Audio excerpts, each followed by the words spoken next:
Today in the studio, folks, as always, I've got a real treat for you. My buddy Brian Bogert in the studio. If you guys haven't heard of him, you better figure it out. Follow him at Bogert Brian. That's Bogert Brian, Brian. If you've never heard of him, you're about to. This dude is a human behavioral, I would say, expert. You know, you're a performance coach. You get people unstuck in a peculiar way, a very unique way. You know, you're what I would consider real, so I'm glad to have you on the show. I know everyone's going to freaking love you. But at the end of the day, you teach people kind of how to get past the bullshit by figuring out who they are and what's really stopping them. That's right. So everyone listening right now, there's a lot of types. I got white collar, blue collar, I got rich, I got freaking struggling, I got entrepreneurs, wantrepreneurs, solopreneurs, I got freaking musicians. This episode, this podcast reaches the masses. There's like 7 billion listeners, I think. There's like 16 people that aren't listening, and so they're somewhere in Zimbabwe. We're looking for them. Yeah, everybody on the planet, basically. Pretty much. Yeah. So you're going to help a lot of people. Glad to have you on the show. Glad you came in for it live. Where are you from? Phoenix, man. Phoenix. Yeah, I'm happy to be here. Born and raised in Phoenix? For the most part. Born, yes. Raised a little bit all over. I was living in Australia and England, but I've been in Arizona most of my life. So when you lived in all those places as a kid, now tell me your story a little bit. Let's give the audience a little background. You got a history about it. Tell me a little bit about yourself. So husband and father first. I always have to start with that. It's my most important roles. It's literally the most important thing I care about. But the history and the backdrop is I'm a family man. Moved around a little bit when I was a kid. Born in Arizona, lived in California, Australia, England. But I want everybody to just... Why all those places? My dad was high up in the aeronautics industry, and he had reps all over the world. So we moved where his work was needed. Were you rich? No, I would say we were middle class. We didn't need for anything. We wanted for some stuff, but we always had a good life, and our stuff was more crammed into experiences than stuff. So it was a great upbringing. And you wouldn't know it by talking to you or people watching this, but like you deal with literal physical pain every single day. I do. So let me give some backdrop on that story. All right. Why don't you and just everybody close your eyes for 1 second? I'll tell you when to open. And anybody who's listening and driving, please don't close your eyes. Imagine walking out of a store. Walking out, it was a successful shopping trip. You look up, you see the sun. You feel the warmth on your skin. You feel the breeze through your hair. You walk onto your car. You've got a little skip in your step, and you know you're going to go on with a beautiful day. Get to your car, you go to enter, you turn your head, and you see a truck barreling 40 miles an hour right at you with no time to react. Go ahead and open your eyes. That's where this portion of my story begins. My mom, my brother, and I went to our local Walmart to get a 1-inch paintbrush. And as we heard back to the car, anybody who's known me for more than 2 minutes knows that the energy and vigor for life I've always had. So, of course, I was the first one in the car. I wanted to get home and put that paintbrush to use. My mom was behind me by a few feet, and this was back in the days before key fobs, so I had to wait for her to get caught up, put the key in the door, turn it, so we go on with our way. And as we're standing there, a truck pulls up in front of the store. Driver and middle passenger get out. Passenger all the way to the right feels the truck moving backwards. So Brady did what any one of us would do. He scooted over to put his foot on the brake, but he instead hit the gas. Combination of shock and force threw him up on the steering wheel, up on the dashboard. Before you know it, he's catapulting 40 miles an hour across the parking lot right at us with no time to react. Hits our car, knocks me over, runs over me diagonally, tears my spleen, leaves a tire track scar on my stomach, and continues on to completely sever my left arm from my body. Damn. There I am laying on the ground. What's your mom doing? Shitting her pants? No, my mom went into hero survivor mode, man. She shut off everything she needed to do to focus on what was needed in that moment. And so, my mom and brother watched the whole thing happen. I'm laying on the ground on a 115-degree day, and my mom and brother look up and see my arm laying 10 feet away. Oh, shit. Fortunately for all of us, my guardian angel walked out of the store right at this time.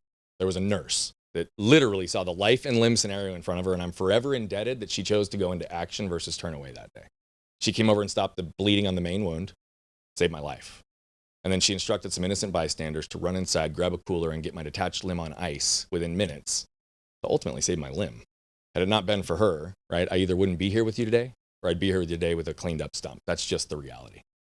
Damn. So, now, because of that, though, is that what the pain's from? That's a big portion of where my physical pain is from. Yeah. And the older I get, the more progressive it gets. I don't have a lat on the left side of my back. They took it for filler muscle. I'm missing the tricep in my left arm. My bicep is my gracilis from my leg. 4 inches of bone was crushed, and a whole lot of muscle structure was impacted. So I've got a curve in my spine. And there's just a natural imbalance. I mean, our bodies are supposed to be balanced, right? Like that's why you're supposed to train on both sides, make sure that you're as equal as possible. Well, inherently, I mean, sitting on a wallet can send your back out of whack. You miss a lat on the entire left side, and the muscle structure and a build like I have, just naturally, all of a sudden, you're in a lot of physical pain. So about every 5 to 7 years, my daily routines get outpaced by the degeneration in my spine. So that's where I'm at. So I've got a 2-hour body routine almost every morning just to get myself up and moving. But that's really the core of one of the main lessons that I extracted. I mean, at the end of the day, like I've got a super unique story, but we all do. What's important is that we all can learn to pause, become aware of the lessons we can extract from those stories, and become intentional on how we apply them in our lives. We all have the ability to do that. And we also all have the ability to tap into the collective wisdom of other people's stories. So 2 primary lessons, I'll hit them quick, but one of them was I learned early not to get stuck by what has happened to me, but instead get moved by what I can do with it. And the second lesson I didn't realize right away. It was really, I'm going through a fog. I'm being guided through the process. The unceasing medical treatments, years of physical therapy, though, my parents were not in a fog. They were intimately aware of the idea that seeing their son grow up without the use of his left arm would be a source of great potential suffering. So they literally willed themselves day in and day out to do what was necessary, what was tough, to embrace the pains required to ultimately strengthen and heal me. So whether it was intentional or not, what they did was ingrain in me a philosophy and a way of living, which was to embrace pain to avoid suffering. And so it's these concepts that I've used to genuinely, like, not only overcome this unique injury, how my business partners and I scaled our last business to over 15 million within the span of a decade, and now how I'm flipping that on its head, literally, to help people discover who they are, get back to who they already are, because I genuinely believe if we can reduce the level of suffering on this planet, allow people to experience joy, freedom, and fulfillment holistically, that's when we start moving people into a position where they can stand on their own 2 feet, not only confident, but convicted in who they are, knowing that the world's not going to just accept them, but embrace them for who they are. That's the kind of world I want to leave for my kids and my grandkids, brother. Knowing that, or, because again, if we reduce the level of suffering on a massive enough level to allow people to understand that we need to lead with who before what, then yes, we will know that. We are way away from knowing that now. Yeah, but go back to what you said. That's like, because that would make everybody wonderful. But how do we get someone to know that that's the case? Because the whole world may not accept you. Well, that's certainly the narratives of what the world tells us from the time we're born. Well, that's what we're told. Yeah. And quite frankly, that's what I believe currently. Believe that most of us aren't good enough? No, that you're not going to make everyone happy. I 100% agree with that. My goal is not to say to make everybody happy, but here's the thing. When people seek the external standard of success, of what happiness is, of what joy is, whatever it is, they're never going to be happy. That's right. But when they can begin on the inside and start to recognize that it really does begin within, and I can define my own definition of success, I can define my own definition of joy, freedom, and fulfillment. I can live my life on my terms, not based on what the world has told me. I can get back to who I was before the world told me who to be. That's joy, freedom, and fulfillment. Yeah. And I do believe that everybody can get that. I would agree. But where I was going is, I thought you said you're helping people realize that, they can become who they are, and then the world will accept them for that. And I'm like, not necessarily. No. So today, let's say I become who I am, which I'm very authentic to who I am, right? That doesn't mean that the whole world likes me and is going to accept me for who I am. Okay. My concept, the reason we're trying to impact 1 billion lives is because I think there's way too much polarization, way too much politicization, and there's way too much separation in general. Sure. At the end of the day, if you just focus on everything, it gets back to the fundamental human experience. What do we all crave? 4 things. We want to feel safe. We want to feel protected. We want to feel seen and understood. And we want to feel connected. And we want to survive. Yeah, but that's all inherent in those 4 things, isn't it? Yes, it is. And I don't think we just want to survive. I think what we innately want is actually to thrive. Survival is hard condition, but that's why so many people have taken pain and they look at it, and that's why the world tells us to reduce and eliminate and avoid pain. It's a natural evolutionary response for survival. 100 years ago, you cut your leg, you could fucking die. Well, pain to me is there to cause you to stop doing whatever you're doing. Pain gives us perspective, and it points us at what's important if we're listening. Like if I go to the gym and I work out to a point where like I can't move my muscles, I'm that sore. You're going too hard. The pain is there to say, slow down, chief. Yeah. Or this isn't good. Like you put your hand in a fire. That's pain. That's not good. That's to survive, no? So it is to survive. However, we need to understand the right types of pain to embrace in our life. Well, not only that, but that you're not ever going to avoid pain. So you No, might that's as well the point. You learn gotta embrace this. it. Yeah, you might as well learn this because, Yeah. again, you're not going to stick your hand in a fire, No. but you will be broke up with. You will be fired. Mhm. You will be freaking ridiculed. Yep. How do you take that pain and what do you do with it? Well, we need to That's what you're expert at. It's part of it, but it's also helping people understand how to move through the pain that has not been dealt with. Yeah, earlier we were talking about, how I laugh in movies when I'm supposed to cry. And quite frankly, every movie that like you see an underdog get cheered for, I freaking tear up. Why? I don't know. But it's probably something. I bet you there's an emotional trigger deep in there that they could be unpacked. There is. How does one unpack it by themselves? So I think a lot of people struggle with being able to unpack it fully by themselves, but there's a framework that we can all use, right? At the end of the day, it starts with awareness. We have to understand that. Aware that it's happening or aware how to fix it? Awareness in general. We have to be aware that it's there and that it impacts us, okay? So here's the thing about awareness. Our minds process 11 million bits of information per second, but we're consciously aware of about 40. So what that suggests is that we all are largely led by the unconscious. So until we go through a systematic process of moving the unconscious to the conscious, the unaware to the aware, guess what? It's going to feel like we're stuck. It's going to feel like we're a victim. It's going to feel like life is fate, right? Or we're lost. And I haven't met a single fucking person on this planet where I've asked, hey, do you desire to have a little more influence and control in your life, that has said no? Everybody's like, of course I would, right? But so the reality is... Ask me. Do you wish you had more influence and control in your life? I want to say yes, but when you say it like that, it makes me want to say, I'd like to have a little less.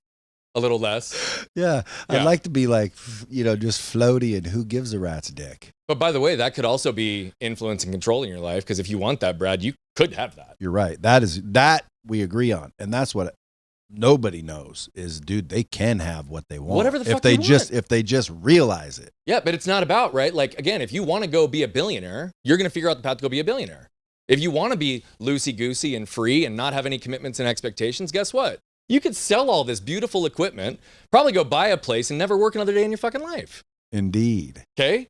But that's not the point. The point is, what keeps people stuck is nobody actually aligns with what they really want. Yeah. So you could say, yeah, sometimes I want less, but you don't really, or you'd fucking do it. 100%. Because you're somebody who's going to take action on that.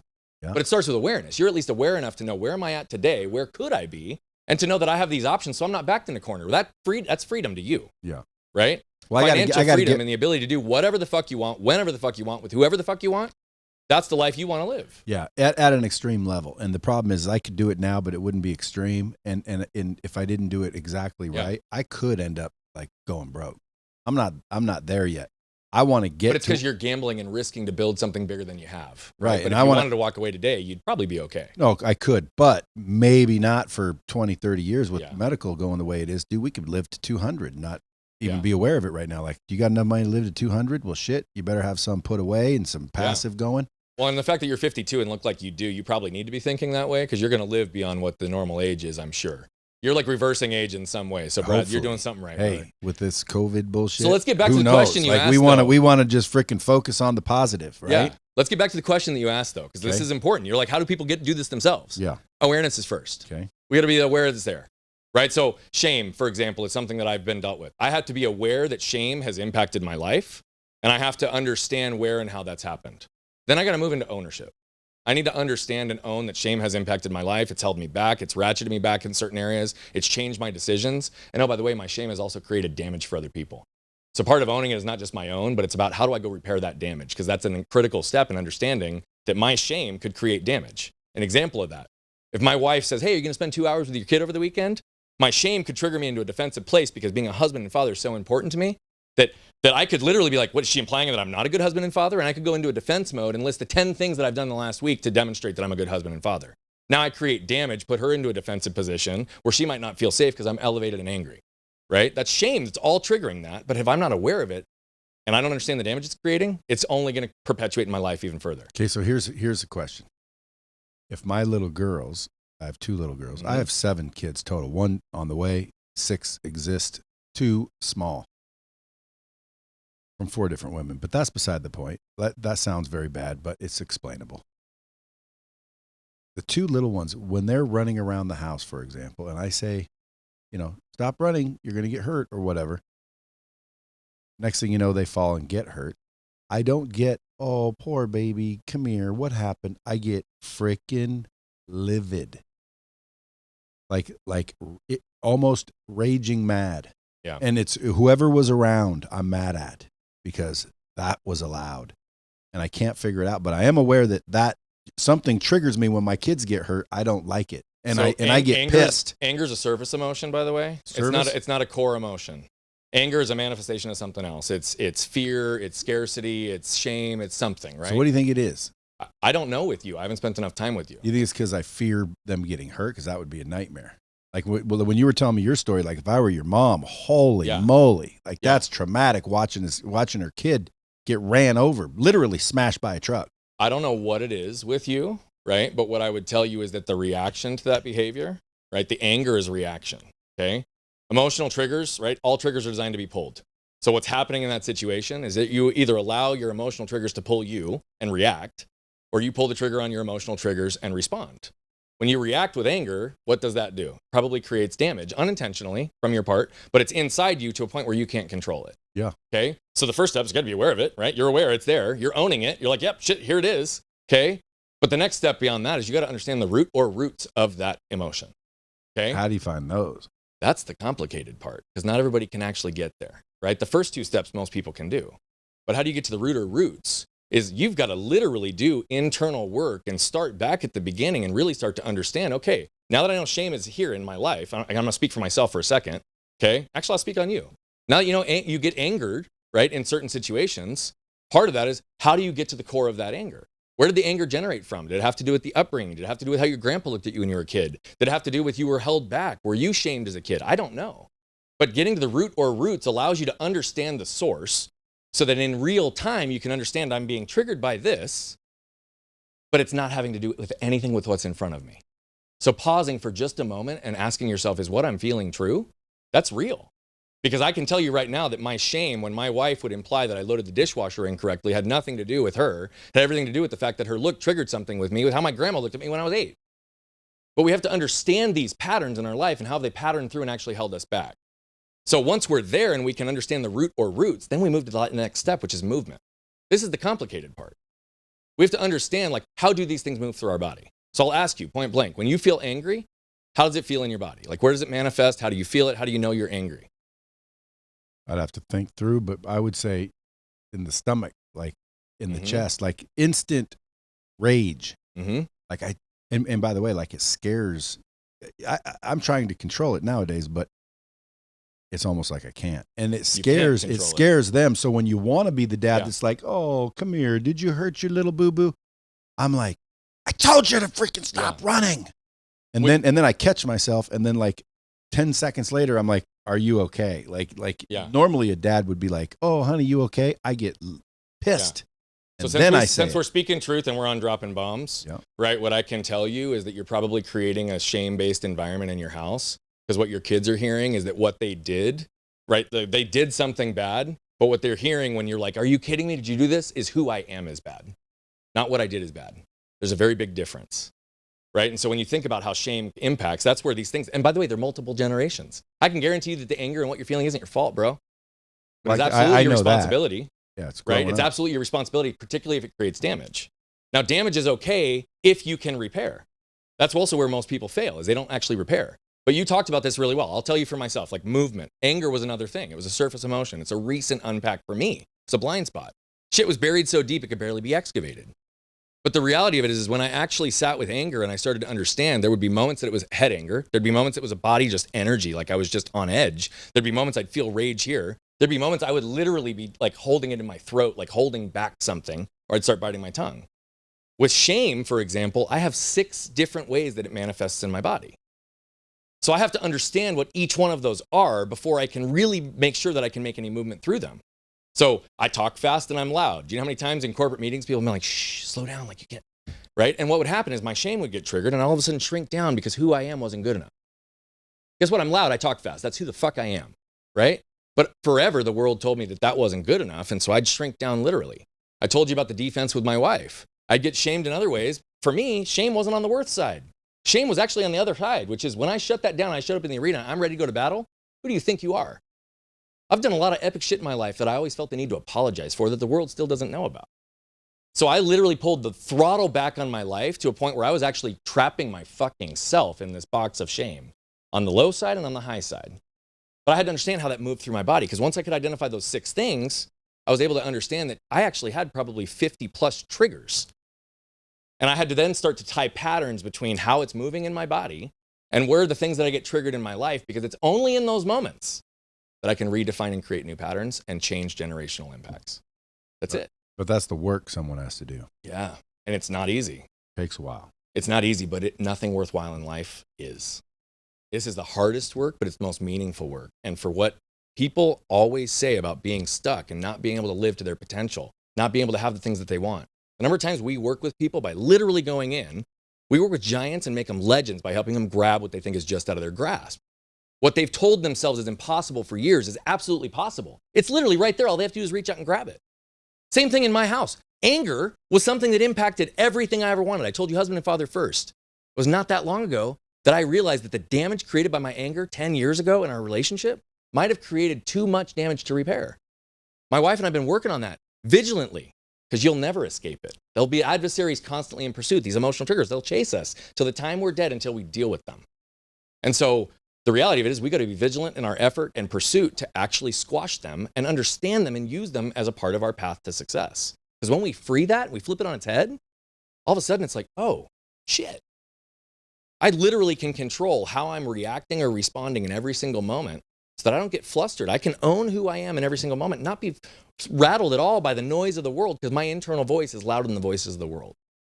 So how does one find out who they are? It's a relatively simple but also complex process.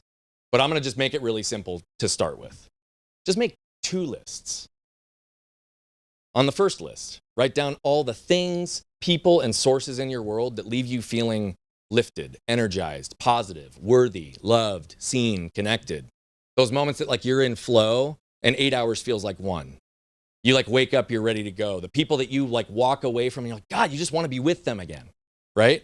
Understand that stuff, because the way you react in those environments is a pretty good indication of the things that who you are authentically enjoys. Yet often we deny these things in our lives.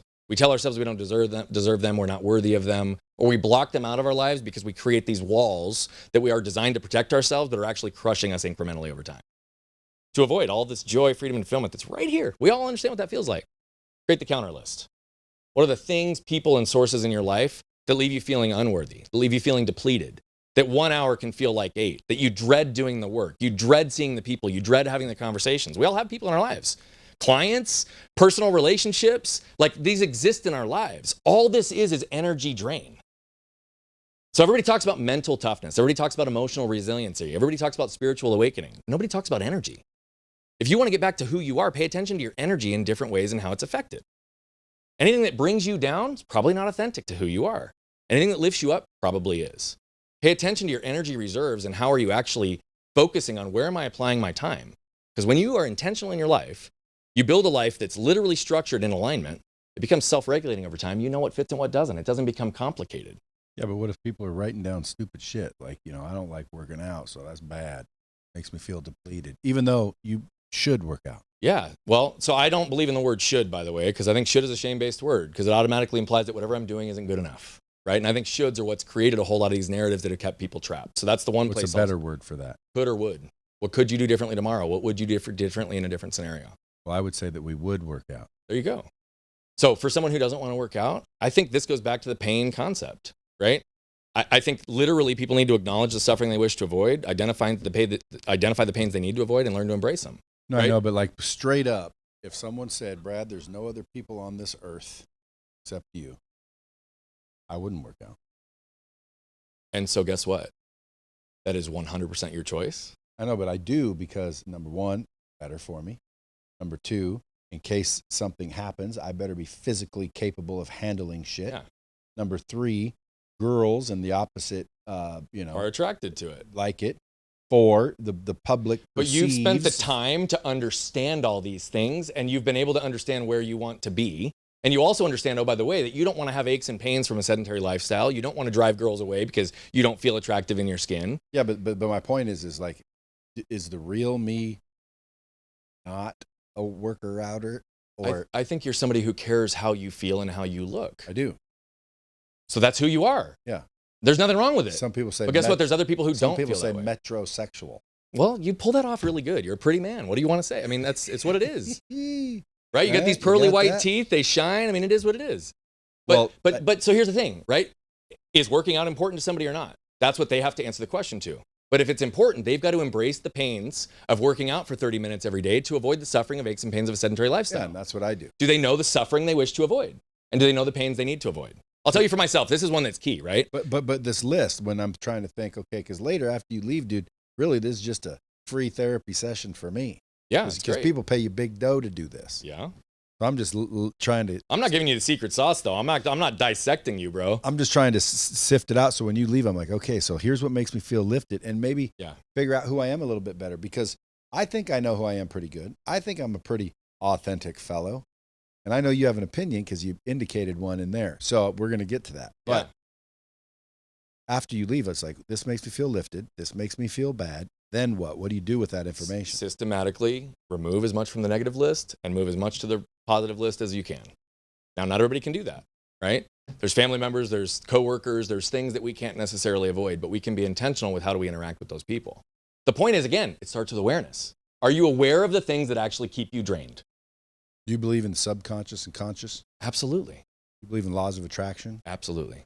So do you think there's people listening to this that like can't seem to break 7 figures? And I always try to tell people, dude, the reason you can't literally is inside you. Like, in other words, they're looking for external reasons and they're not external. Bro, I've got a client. He's a commercial real estate broker. He's a developer and he manages properties, right? Property management. 9 months ago, we were literally sitting together as he started to hire me, and he told his employees that he had 17 months of liquidity to pay their bills. He was literally looking at the end. Commercial real estate's dead. We're dying. He understood what it was. And at this time, the organization owed him over $250,000 that he was foregoing to make sure that he could pay the payroll for his team. Leader, right? Stepping up, doing what he needed to do. We start working together and we start to understand that he's deeply impacted by shame, and scarcity is something that's impacted him across the board. We were able to unpack it. We got to the roots and we started to move through it. Here's what happened. They've been in the same house for 14 years. Their kids have grown. They were getting trapped. His wife and him weren't communicating. His business partner was starting to get really frustrated with him. He didn't understand his out at the end of the day. He'd gotten himself into a place where he was stuck. He wasn't moving. He wasn't active. And this is a guy who literally rode a road bike across the country 15 to 20 years ago, right? Like a physically fit guy who'd lost himself. Shame and scarcity were impacting him at a deep level. Scarcity was a root of shame, okay? He started to move through these things. Fast forward 9 months. Over the last 4 months, he's grown his organization by 30%. They're extending raises across their organization. They've now gone and purchased a multi-million-dollar home that's 3 times the size, and they're not beyond leveraged. He's been completely reimbursed in himself. In 2021, right now, he's already projected to net over $600,000 this year himself.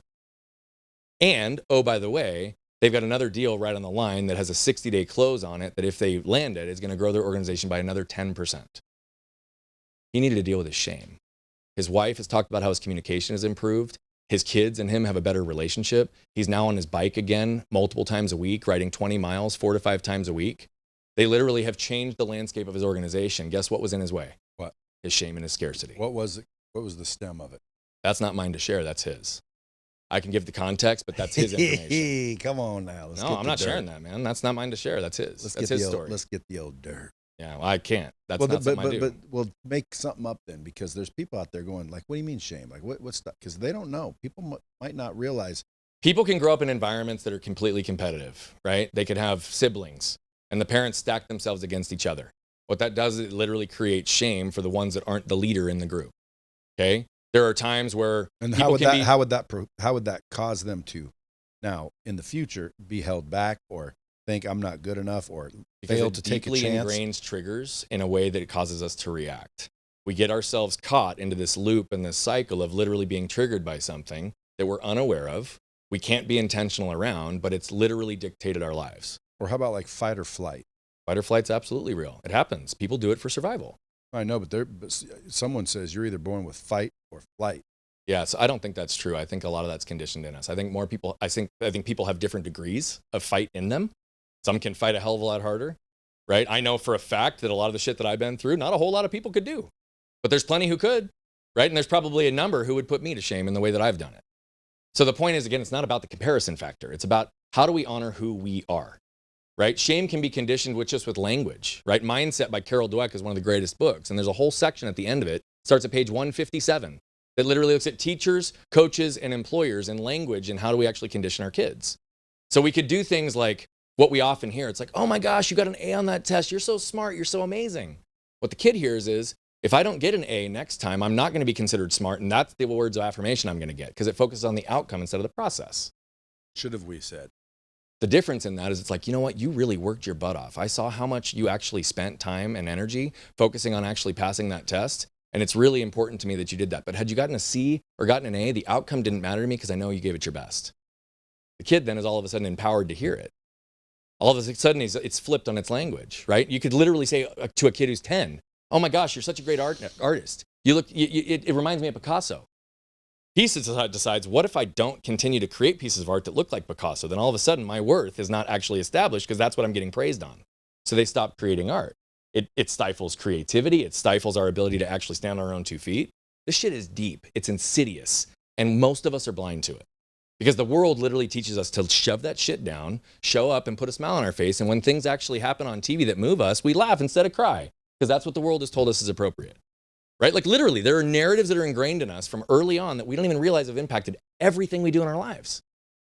So people can be stacked against each other. Shame can be another thing, right? You look at an individual, this was an area that for me, and I don't mean this negatively to my parents, but I'll say this was one of mine, right? I was shamed for making money.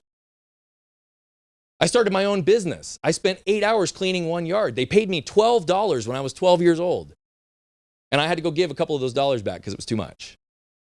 I don't mean that negatively towards my parents. My dad was raised absolutely poor. He had nothing to his name. So for him, thinking about money, making lots of money and doing those things, that wasn't something that he was ingrained. Shame can impact our ability to manifest, to have the law of attraction, to be free, to be open, to have our energy unguarded so that we attract the people into our lives we want. So maybe I was shamed for crying when I was little. I would bet you that you were. You know, many of us are literally told to shut up. Well, I remember my dad saying plenty of times, better knock it off or I'll give you something to cry about. That's right. Which is basically saying, be a fucking man, toughen up, and deal with your shit. Don't feel with it, right? Yeah, but why would that evoke a laugh? So I don't cry? Because I'm guessing that there's actually something a little bit deeper in that for you. And your laughter is one of your ways. And that's also why you use comedy the way that you do, because that's how you deflect difficult moments. You know, someone else said that the other day. Let's unpack that a little bit. I don't know the root of it for you, but well, someone said very similar. They said, dude, every time it gets like, deep a little bit, you'll throw a freaking joke in there to lighten everything up. You do. And by the way, there's times that that's appropriate. And I think dropping bombs and doing stuff on social and whatever, it's like, yeah, we got to have that jovial attitude. But at the end of the day, I also embrace it. Like, guess what? It's me. Yeah. So what? Why is it a bad thing? It's not a bad thing. But it's a bad thing only if you feel stuck. Well, I don't feel stuck. So there you go. I feel stuck in certain things. Like I can't freaking scale certain aspects of the business. An emotional trigger that's actually keeping you there.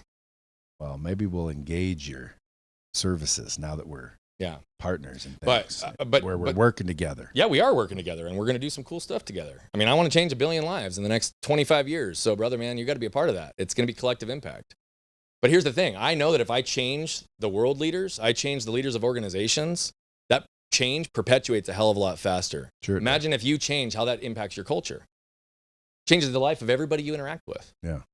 Do I want to be able to cry during movies? Is that the goal? Look, I'm not a crier, right? I don't manifest it that way. I never was. Now, can I cry? Yeah. But my wife has seen me cry 3 times in 14 years.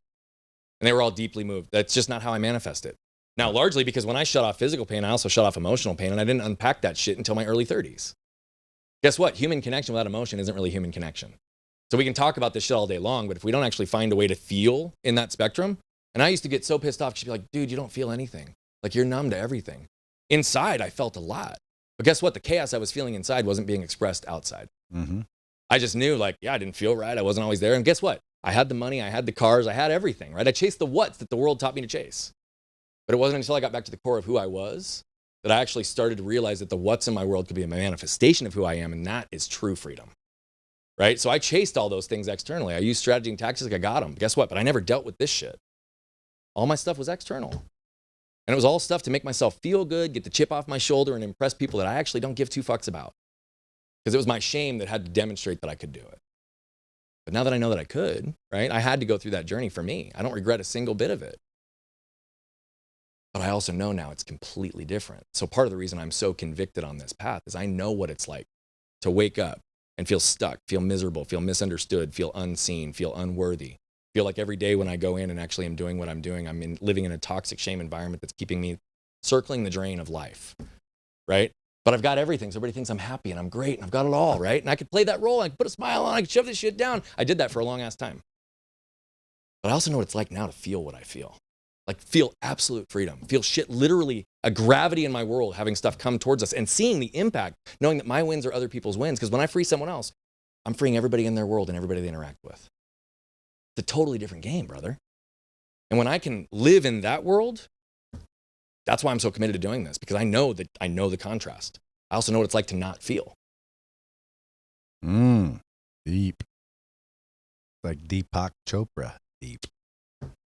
Or do you study a lot of like spirituality-based things? I study people, anything that's connected to people, stoicism, philosophy, behavior. That's what I'm an expert in is people, right? Because at the end of the day, that's what binds everything we do. Business, relationships, sports, I don't care what it is. It's all about the human experience, but we seem to have lost that. We've lost it. Do you think the most important relationship we have is the one with ourselves? 100%, no question. We agree on that. Yeah, because if you aren't centered, how can you do anything for anybody else? So how do you help somebody, number one, start to build a relationship with themselves? Like what would be step one? So it's different for every person. And that's what I have to be in my one-to-one work, right? I think in the way that we build our courses, the way that we guide people through this process, it's really about asking the questions that most people don't actually take the time to answer, right? So like a very basic question, which in the personal development world I think is overused, but it's effective, is like, what is your purpose? Here's the thing. What I know is that 99% of people know what it's not. Very few know what it is. And so having someone actually... And if they think they know what it is, all they did is made the shit up one day in a class. It's not necessarily their true self. There's a lot of people who will write words down that sound good to the world, but don't resonate or move them internally. Yeah. And so all of the work that we do, that's one of the first things we say in all of our coursework and everything. It's like, don't write anything down unless it resonates and moves you. Yeah, because if it doesn't, it's for someone else. It's not for you. That's right. And it won't work anyway. And at the end of the day, like that's all I'm trying to be an advocate for is people determining their own lives on their own terms and allowing us to realize like we can have more influence and control in our lives. That's what I get to. It's like sometimes I think to myself like, holy moly, what do I want? Because maybe I've already passed it and now I'm just wasting time. Like, do I want a house and go fishing and, hang out and retire and not worry about the bright lights in the big city or like you? Because that sounds attractive, but then sometimes I'll go, up to the lake house and hang out and be like, dude, I got to get back to life. Why does everything have to be either or though? It doesn't. But that's how people view everything. But you still want to know what people view the world as binary, right? It's literally this or that. When I talk about politicization, that's exactly what I mean. It's like, do I go live in the mountains or do I go chase success and build? Why can't you have both? You can absolutely have both. But how do you know what it is you want? I think that's really helping to understand and help make your internal voice louder, which sometimes people can't hear their internal voice because the armor they've created to protect themselves from the world protects themselves from themselves. So you believe that people can't hear that inner voice? I think there's a lot of people who deny it, even if it's there. Yeah, because I think people can all hear it. I think a lot of people hear it. Listening. I think people aren't conditioned to it, and they don't believe that that's the voice that they want to listen to. Yep. And so often it's literally like getting down to the basics sometimes with clients is literally asking them those questions. And what's funny is I'll have a client show up and they're in a total piss poor mood on something. And then when we unpack it and we ask some questions and we reframe the situation, they realize that they reacted to what happened versus thought about it and were intentional and responded. All of a sudden they realize that what actually happened, the outcome aligned with exactly what they wanted. But the narrative that they'd created for themselves based on the emotional trigger that responded to it. So literally, I had someone who was going in to quit their job, not an entrepreneur, going in to quit their job. They were miserable. They were unappreciated. They weren't going to invest in this department. They weren't going to do this. They weren't going to do that. They sent an email like right before the weekend of the 4th. Literally, like made this decision. I'm going to quit my job. That's what they wanted to do, by the way. Like the exact role they had is exactly what they envisioned. They sent an email to the leadership of the organization. They didn't respond over the weekend of the 4th. They were emotionally triggered. They were like, they didn't even have the respect to respond to me. And they asked me point blank, would you have responded? And I said, going into a holiday weekend, knowing that I shut off my phone to be with my family? No, I wouldn't have. I may not even have saw it. I might not have even seen it. Exactly the point. Like sometimes people email me and it's like literally I'll get 50 emails an hour. Yeah. And if you're not on the first page, you're not seeing it. Yeah. And so I just spoke some truth right into the person. And it's like, here's what's going on. Well, here's the funny thing. They had a conversation because the email got addressed and finally realized Monday night after the weekend of the 4th, all the leadership started panicking, started calling her that night, started trying to put all these pieces in place. She had a meeting the next day with all the physicians, all the leadership, and literally they outlined a plan to give her exactly what she wanted. She was ready to walk out. She was literally ready not even to answer the phone because her emotional trigger caused her to react. But guess what happened?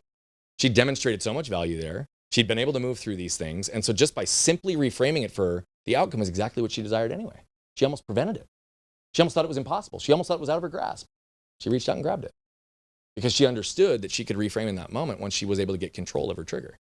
And so that's the power of these things. We don't even realize it happens to us. And that's what I think creates so much suffering. I think it's the things that are left unsaid.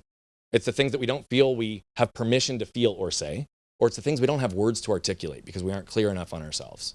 That's the root of so much suffering in relationships and business and everything. Yeah, you think suffering's a lot of times just our own mental anguish. It's way deeper than that. It's way deeper than that. Because, I mean, like, perspective is really the key. Perspective is one of the keys. Because, like, if you threw all your problems in the middle of the room, saw everybody else's, you'd be like, shit, let me get mine back. But again, let's stop comparing. Who the fuck cares about everybody else's problems? Deal with your own. Like, here's the thing. Who fucking cares how many other problems anybody else has? I don't. If you've got one fucking problem and I can help you solve it, great. If you have 50, great. If he's got 2, great. Why do we compare everything? Do we? Yeah, you just fucking did it. we go into this counseling session. Let's throw all our problems all about perspective because if somebody else has it worse than me, I'm good. Well, that's not, but why? But that's a perspective. But it's a perspective. But here's the thing. Allow that perspective to fuel you. Don't allow it to be like, oh, okay, great. I have it better off than all these people, so I'm just going to put my shit back in the fucking closet. Yeah, it's called being fucking grateful. Being grateful, but guess what? That doesn't mean you have to allow your problems to keep you stuck. Because just because you have it better off than someone else doesn't mean that you still can't deal with your shit. Well, and that's what most people don't do. They look at perspective and they're like, oh, well, I'm not living on the street. Oh, I can pay my bills this month. Oh, yeah. I didn't have my wife leave me and cheat on me. I guess I have it pretty good. But inside, you're like, oh, fuck, I'm about to lose my business. Like, I have a horrible relationship with my kids. Well, maybe because you weren't grateful. Maybe your perspective's fucked up. I think there's truth to what you're saying. What I'm saying, though, is the perspective allows you to have gratitude, but that doesn't mean that the current and existing problems don't still need to be addressed. That's what most people don't do. They use perspective to make themselves feel better, that I'm in a better position than that person. Yeah, but then they're still stuck. Yeah, but all I'm saying is all those problems aren't necessarily always problems. Sometimes they're perceived. That is a fact. I didn't understand that's what you were saying. Yeah. I thought you were talking about the comparison to other people. What I do when I'm talking to you is I'm trying to, number one, get info for me. At the same time, realizing people are listening to this. So I'm trying to ask questions that, like, I would be sitting in my truck listening to this. Like, things that used to frustrate me. I couldn't get past 7 figures. Couldn't figure it out. Now when people say, well, how'd you do it, Brad? It's like, I'll tell you how I did it, but I don't necessarily know that that's the way you do it. But that's right. But the way I did it was I stopped worrying about fucking me making money, and believe it or not, and I didn't do it intentionally. I started worried about, hey, let me help them make money. And by helping other people make money, I started making a shit ton more. Yes. And I'm like, holy shit. The whole time I was worried about me, I couldn't do it. And then when I said, fuck it, I'll worry about you, boom, the 7 figures showed up. I agree with that. So it was just in my mind, like, and you hear people say, that's a shift from scarcity to abundance. But you hear people say, the best way to get what you want is to help others get what they want. Zig Ziglar said that originally, I think, but everyone, knows that, but yet nobody really understands it. And I didn't understand. I just fortunately accidentally did it. So if someone says, Brad, what makes you an expert? Well, living. Yeah. That's what makes me an expert. And by the way, expert for me, I'm only an expert at Brad Lee, I think. But you're also, I think, an expert in people.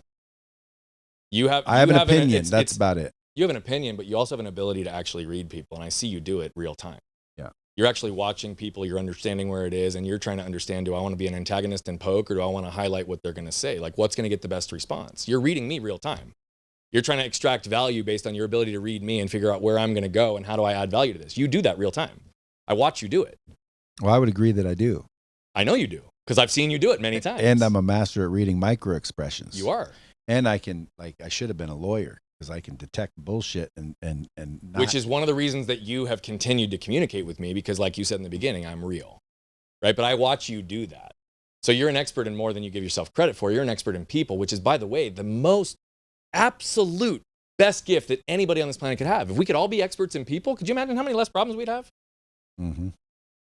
So that's another thing that I would say. If people around me talked about me, they say, I don't necessarily believe it, but they say that, like, I don't give myself enough credit for things. So it's people like, Brad, tell me how you did. And I'm like, what? What have I done? Like, I haven't done shit yet.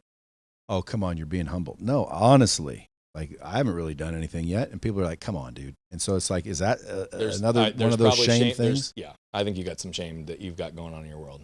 And I don't think that's a bad thing. It's just, again, recognize what it is, right? Here's the thing. Just because shame impacts our lives, there is no good or bad. Well, it's just the story we tell ourselves. I just know that I am not free. I am not what people sometimes think I am. Like, a lot of times, but especially the dumber the people, they will think that I am like billionaire. I'm serious. Like, people will call me and be like, can you do $100 million on this deal? I'm like, $100 million, dude. Like, I'm still working, dipshit. Yeah. Like, I don't have $100 million to be floating 100%. around, but they think I do. Well, so maybe that's why when people say, oh, tell us how you did it, I always think, do what? Like, I'm still struggling. I'm just struggling at another level. Like, in my opinion, and you're owning that, which is huge. Well, I acknowledge it. Yeah. But to me, there's people go, oh, Brad, I'd kill to be where you're at. I'm broke at another level, if that makes sense. It makes complete sense, because different income levels have different problems. Yeah, but I want to be not broke. I want to be freaking loaded, which means until I get loaded, and loaded means I can give with abundance and not run out. Because, like, right now, I ain't giving shit because I'm still in that scarcity. I don't have enough. So let me challenge that thought process to expand you a little bit further. Okay. One of my greatest lessons that once I actually leaned into it, and I'm still leaning into it, put a whole different level of fuel on the fire in my world. My wife and I have had this philosophy on give until it hurts forever. Okay. And so when you say it's like, yeah, I focus on what's best for the other person, there's legitimate truth to the fact that you end up gravitating more success in your world when you help others become successful. That's right. Fact. Okay. You also can't give what you don't receive. You have to open yourself up to be able to receive. When you're in a position where you're like, I can't give. And by the way, I'm not the one to tell you that that's right or wrong, but I know you well enough in the little time that we've expressed that I actually think you have a huge desire to give. And you just said it. I want to give abundantly. That's right. Okay. I look at it and I say, giving until it hurts means I feel it, which means it's more meaningful, which means I actually get rewarded exponentially. If I wait until I have the resources to give, I'm missing the compound effect of my ability to give and how that perpetuates into my own success and what I'm creating in terms of my gravitational pull and my expectancy theory. And so when you like shift that was one of the things that one person said to me literally a year ago. I said, what's my greatest blind spot? And they said, you're really shitty at asking for help. You're really shitty at receiving. Great. And they said, but here's the thing. If you're doing it on behalf of other people, you'll ask for anything. You don't have a problem going and raising whatever money, doing whatever needs to be done if it's going to benefit other people. It's only when it's perceived to benefit you that you all of a sudden shut off that ability to ask or the ability to receive. So what they ultimately said is, Brian, you're on a mission to impact 1 billion lives. Like, everything I've watched for you over the years is that when you have something, you're going to give until the point that it hurts. So anything that benefits you is only going to benefit other people. Flip that switch in your head and all of a sudden it's like, how do I actually channel my ability to give now so that it perpetuates over the next 25 years in the compound effect? It's just like growing wealth. The impact I want to have on the world is far greater than my ability to give right now. But if I give right now and I give consistently, guess what? Over the next 30 years, I'm going to give so abundantly that people are going to look back and be like, how the fuck did that guy do that? I have, in certain years, given more than I've saved for myself. That's something I'm very proud to say, because that doesn't happen for a lot of people. I have literally donated more money in certain years than I've saved for myself. And guess what? I get rewarded. Well, I do that every year. It's just not philanthropic. It's squandering. Like there's no heart behind it. I'm just blowing money like a dumbass. Which I've done too.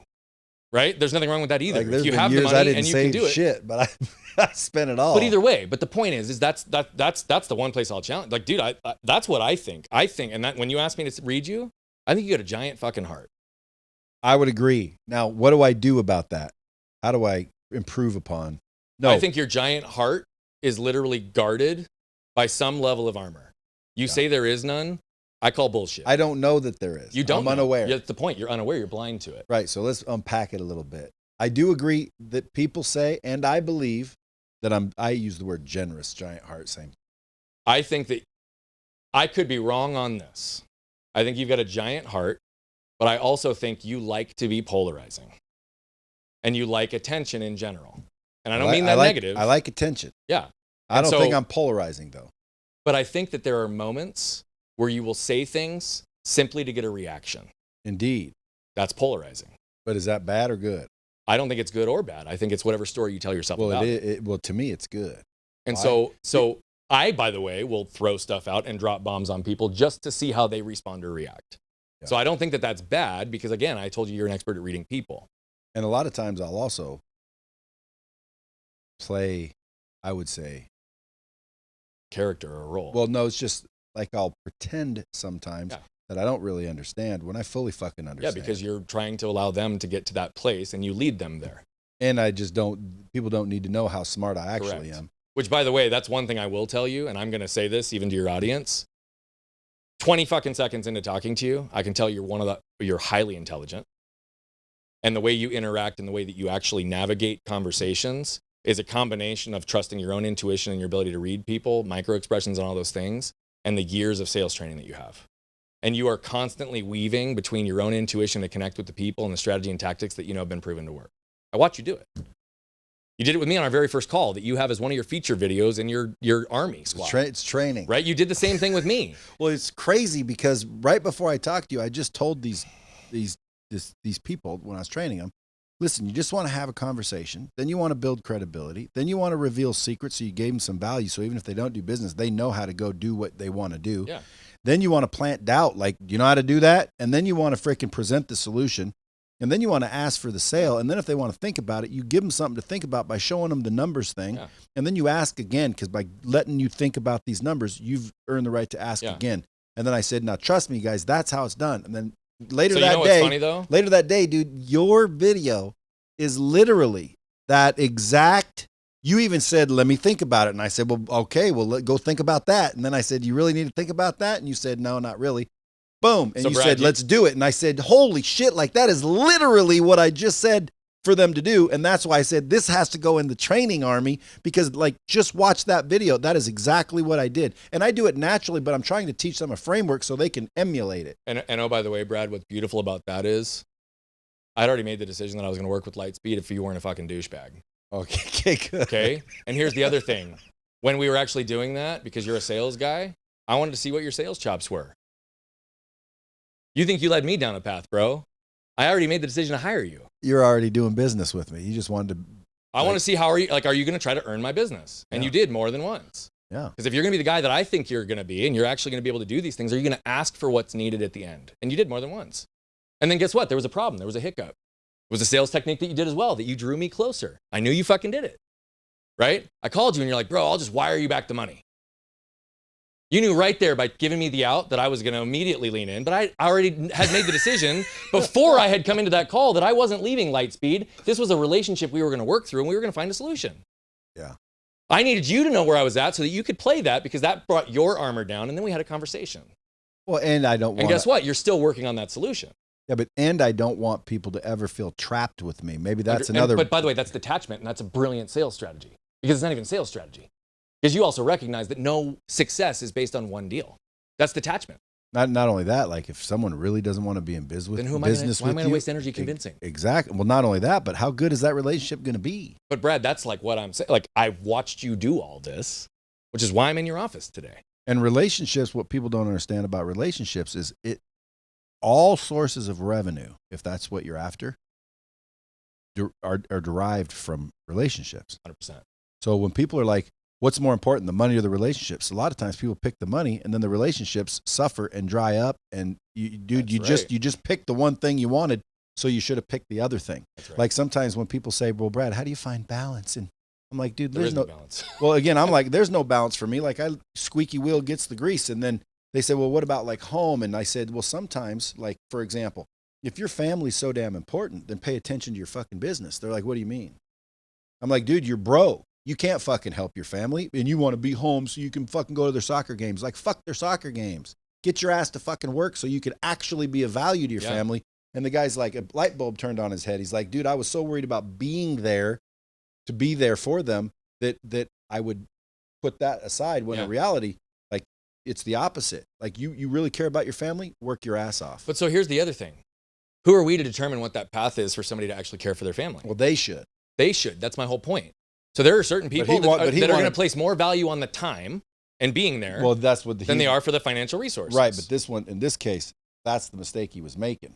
He was putting it all on time, when in reality, he wanted to be able to provide. He wanted to be, the provider. And you, unfortunately, sometimes if you don't have the resources, you can't do it. Well, not only that, but sometimes you go focus on the work part. Mm-hmm. If you really value these up here, then you have to do this to value this. But again, the individual has to be the one to determine that path. And I think in this case, again, knowing your ability to read people, you probably saw that gap, and that's where his desire was, to fulfill that role as a provider. Yep. So you gave him the advice that was relevant to him. But is that the advice you'd give to everybody on the planet? No. Probably not. And so that's the thing, is that's what most people don't pay attention to. The narratives that are out there are not narratives for everybody. And that's what's the narrative for you? Well, that's why I don't give a lot of advice. People think I do. I'm giving my opinion and thoughts, but I don't give advice, and here's why. Because what's good for you may not be good for the next person. Right. And in order for me to truly offer advice, it takes time to find out your situation. Right. And dude, I don't have time. So when someone says, what's your thoughts on this? I'm like, dude, I don't know. Yeah. Or I'll randomly throw out, my thought. But to really advise someone, you have to figure out who they are, what situation 100%. Are they in, everything. 100%. And that's why my contracts are typically structured the way they are. Because if I don't get to know that person very quickly, be able to confirm what I know my intuition tells me about the individual, be able to test and see when I need to pick them up, to give them a hug, when I need to kick them in the ass, I'm not effective. I'm only as good as my questions as a coach and my ability to bring the best out of other people. They got to put in the work in between. But if I don't know them, how can I do that? Like, my stuff is not a one size fits all, because everything we've even talked about, it's all about the individual. And if they put in the work to understand who they are, what they want in their lives, then it doesn't have to be that complicated. So you've got a number of ways that you make money. You've got, number one, on Lightspeed, you're creating No Limits University that will literally show people how to get out of their own way and really find the who before the what. Yep. Live better lives. You've got ConvoKong, which is like a application that you're using on LinkedIn to get way more engagement. Like a software? Yeah, it's a software combined with, it's a little bit of an art and science combined, right? So it's language and intentionality in the way that we can build a brand and messaging in alignment with some automation that actually can do it in a way that doesn't feel like automation. Because we're all getting spammed on LinkedIn, and I wasn't going to replicate that shit. Again, I barely touched LinkedIn because of that spam. Yeah, and it's stupid. And so that's why our conversion rates on cold invites are 20 to 25% above anybody else in the marketplace, because it's not just the automation. It's how do we craft the message. And then PodKong. PodKong is a PR podcast booking service that also has other elements on helping people understand how to tell their story, position their brand. But ultimately, it's flipping the game in the podcast world to actually add value for the podcaster as well as the podcastee, and then really being able to fabricate the best of the best talent with the best of the best shows versus all other podcast booking services that are like, you pay me 10 grand or 75 and I'll get you on 10 or 20 shows. Right. We're aligning with audience, we're aligning with downloads, we're aligning with literally pairing of the host and the guest to make sure that there's the synergy, because what you want on every show is to capture lightning in a bottle, right? And if we can match and pair those two in a really effective way because of the access to talent that we have and the database of podcasters and the volume that I've been on, it solves a solution to position yourself in the world in evergreen content in a way that people can consume for the rest of your life. Yeah. Now, I may be an anomaly in the podcasting world. Like, when someone asked me the other day if I'm going to some event, it's apparently a podcast convention. Yeah, there's podcast conventions. Yeah, and I said, I've never been to one. I said, no, why would I go to that? And they said, well, you're a podcaster. And I'm like, dude, I ain't a fucking podcaster. You just have a podcast. Exactly. Yeah. And then they invited me to be on Cameo. You heard of Cameo? I have. So they invited me to be on Cameo. I'm like, fuck yeah, like that's credibility, right? I'll be cool. Like that's for celebrities and sports. Yeah. So I'm like, cool, yeah, I'll be on. And I went and signed up, and they were treating me like, I'm a celebrity. So I was on Cameo looking like more about it, and I see, actor and athlete and yada yada. And I thought, well, what am I? What'd they put me as? Like an entrepreneur? Like the freaking, who am I? Sales expert? So I go and look thinking it's going to say entrepreneur, because in my mind, dude, I'm a fucking CEO of a software company. I'm not a podcaster. So I go and look, and it says podcaster. My notoriety is coming from this podcast more than my software company, but I identify as a CEO of a software company, not a podcaster. But it also shows the growth of personal brands and the fact the world's starving for authenticity and voices to listen to, because they don't know how to listen to their own. But right? how would PodCong help me? Because when you said like you want guests that, personally, dude, I don't look for guests, and I don't hire people to find me guests. And I do get hit up from people that were paid to get them on here. But that doesn't affect me. I mean, how would PodCong help me like make this a real business? Because dude, I get a lot of reach. So you like to make money. Yeah. Yeah. You've made that pretty clear. So what if you were getting paid to have the proper guests on your show? Not only do you get to have a great conversation, but you get to have a rev share in the way that actually took place, so that there's a vested interest in all parties to make sure that what we produce is the absolute best. I like that. And that also means that we vet and prepare and train individuals so that they're ready to come be on your show. Like they need to understand who you are as a host, but they also need to understand their ability to tell their story, to be able to articulate clearly, to be able to navigate tough waters in a conversation, how to position your story. That's how it helps you. We vet and train the talent to make sure that what they do is deliver absolutely who they are to add the most value and impact into your audience, and you get to get paid to have them on your show. Yeah, well, who wouldn't want that? So podcasters better be listening. Yeah. And that's called PodCong. PodCong. And ComboCong. That's an app. That's the software. You touched on that, but let me go a little bit deeper. Yeah. So a lot of people are sleeping on LinkedIn, if you ask me. Big time. And LinkedIn's powerful. Huge. And the organic reach is unbelievable. Well, and not only that, but the search, targeting is strong. And most people sleep on it. I'm just starting to look at it a little bit closer. There's a lot of stuff you need to know. How will ConvoCong help my business? I've added 5,000 vetted contacts to my LinkedIn in the last 6 months, just by using what we're doing.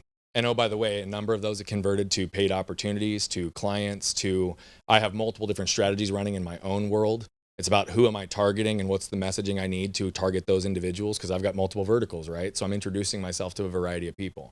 Yeah, but is it a software? Is it a consulting? It's a software, and then there's a language, and we also pair it with video in a way that really gives people the opportunity to know who you are quickly. So you show them how to get their name out there. Because I'll tell you what, now I think the future of advertising is really organic. It's all going to be organic, and it's going to be rise of personal brands. It's going to be literally the next 10 years, we're ushering in the era of who. That's what's happening. And what happened in the last year is we're now saying goodbye to the era of what? We're bringing the era of who. That's what people are going to care about. Yeah, and then that's the other one, the who stories. Yeah, who stories we're really excited about this. So if there's people wanting to literally emerge or kind of get started as a foundation, I don't think there's a better foundation than a who story. Oh, no. Well, the who stories tell the who behind the who. It tells the stuff that you're not going to get out of me on a podcast. What's the best who story you've seen in the world? As an example, that like, because a who story to me is what you're calling yours and what you're doing for people. But I've seen who stories before, and they're like, dude, those are powerful because it really shows the who behind the brand and the who behind the person. How about in 3 weeks, I send you one that I think is going to be one of the best that's out there. All right. Who's it on? You'll see when you get it. Yeah. And then if I want to get one for me, you guys could do that for me. Oh yeah. To where you interview me and you make it all cinematic and cool. We literally bring people in for a 36-hour experience. We fly them in, we put them up, we take them out to dinner, we have a conversation. Is it all being filmed? It can't, yeah, all of it, right? The whole process, okay? We're having a conversation. We're moving people. We're leveraging what I do. We're leveraging what our chief growth officer does, what our chief of staff does, what our business partner who runs our media arm actually does. We get us all around a table and we start extracting things from people in a way that most are incapable of doing. We prepare them for the experience that we want to create for the next day. We protect that. We create an environment and a culture to allow them to move into the way they need to demonstrate this message, to move the people that they want to reach. And then we go in and we orchestrate it very intentionally using the ways that we know how to read people. We know how to extract emotion and how we can move people to tell stories in a way that are not typically told. It's not how you're going to go tell it on a stage. It's not how you're going to go tell it on a podcast. It's the real raw shit, right? The stuff that nobody fucking talks about. How long do they end up being? So the way that we're doing it right now, there's a variety of packages. The release date and the core package for Who videos is going to be anywhere between 8 to 12 minute videos. But the package that's actually included in this 36-hour experience is we're giving people a content for a year. And so we're able to take, so for example, the Who experience is going to be put into an 8 to 10 minute video, but we're talking about a 3-hour interview minimum, 3 to 4 hour interview typically. And so we've got a volume of content plus everything we've created from the prior day. Oh, by the way, and if they have any access to home videos or historical stuff, we can actually show real-time clips integrated into the cinematic way we produce it. So you have a whole creative team. Oh man, we've got a whole creative team. Yeah. So if someone's like interested in any of those, where would they go to find you? So whostories.com is for that one. Are you talking about Who Stories or all of them? Any of them. Huh? Yeah, whobeforewhat.com.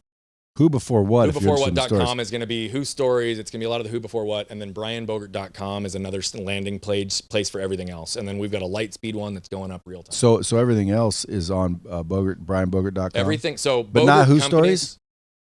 They're all being integrated right now. Yeah. Okay. I thought you were asking about Who Stories, so I wasn't. That's why I gave. No, because we talk about a lot of things, but these last four, somebody wants to break through their shit. That's No Limits University. Convo Kong is like, hey, you want to get your business engagement and start generating a shit ton of leads. Pod Kong is if you want to either start and or blow up your podcast and learn to do it right. Or if you want to be a guest on a bunch of the right shows, which everyone should be. Yeah. Because when people come in here, dude, when they start talking about promoting their VT system, they're always like, so what do we do? Facebook ads? I'm like, no, number one, I could put you on this one. Number two, who else do you know? Number three, are you willing to go on others? Because now you need to find that person that will go get you on 10 of the big ones. Because podcasting, dude, gets you a lot of reach quickly if it's the right podcast. Huge reach quickly if you do it the right way. Oh, by the way, focus on relationships, value, and impact. And if you focus on going to those shows, not just to pitch something, but to connect with the host, figure out how to add value into that world, add relationship into that world, and add impact in their audience versus just how do I pitch something? Again, this whole concept of if I make you win, right? The only reason I'm talking about those 4 things is because you forced me to. You literally asked us in the pre-call, like, hey, when can we talk about this stuff? People can find me, and when they find me, they find everything that's connected to me. Yeah. But the reality of it is how do I'm they here find to serve.